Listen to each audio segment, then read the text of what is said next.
္ဂလာပါရှင်ကျမတို့ရဲ့ AC ဖက်နှက်ဆိုင်ကိုအလဲတစ်ခေါက်လောက်ခေါ်သွားပေးမယ်နော်အားလုံးပဲလိုက်ခဲ့ကြပါရှင်ကျမတို့ရဲ့ AC ဖက်နှက်ဆိုင်မှာသရိုးသားစီပုံတော့အမျိုးသားစီ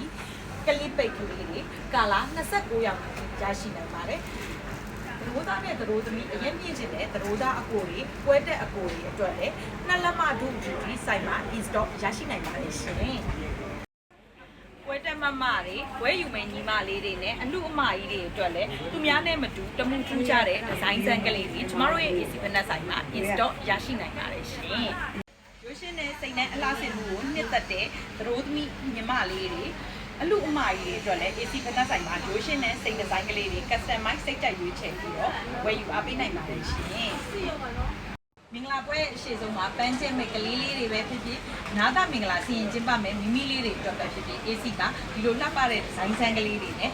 ညီမမျိုးသမီးစီပုံတော်ကလေးတွေရရှိနိုင်ပါတယ်ဒါလေးတွေကကလေးဝတ်ပါရှင်ရှင်ပြုမဲ့မောင်ရင်လောင်းလေးတွေအတွက်လည်းရည်ရွယ်ပြီးတော့10နှစ်17နှစ်သားလေးတွေအတွက်ကလေးစီဖက်နှက်ကလေးတွေ in-stock ရရှိနိုင်ပါတယ်ဆိုင်ကိုကိုရိုင်းကိုကြလာပြီးတော့အပေးမယ်ဆိုရင်ဆိုင်လိပ်စာလေးကတော့အမှတ်1အရှိအရုံဘူကျောင်းအောင်ဆန်းစီစကော့စီရန်ကုန်မြို့ပါရှင်ဘူကျောင်းအောင်ဆန်းစီကားထွက်ပေါက်ကနေဝင်လာခဲ့ပြီးပါဂျန်ရှစ်စီတီနဲ့နည်းနည်းချင်းဆိုင်ဈေးပါရှင်ဘူကျောင်းအောင်ဆန်းစီဈေးဟောင်းပါရှင်အားလုံးပဲနောက်ဗီဒီယိုလေးတွေမှာပြန်လည်ဆုံတွေ့မယ်နော်အားလုံးပဲစိတ်ချမ်းသာခြင်းကိုကြီးကျန်းမာခြင်းနဲ့ပြည့်စုံပါစေတတားပါရှင်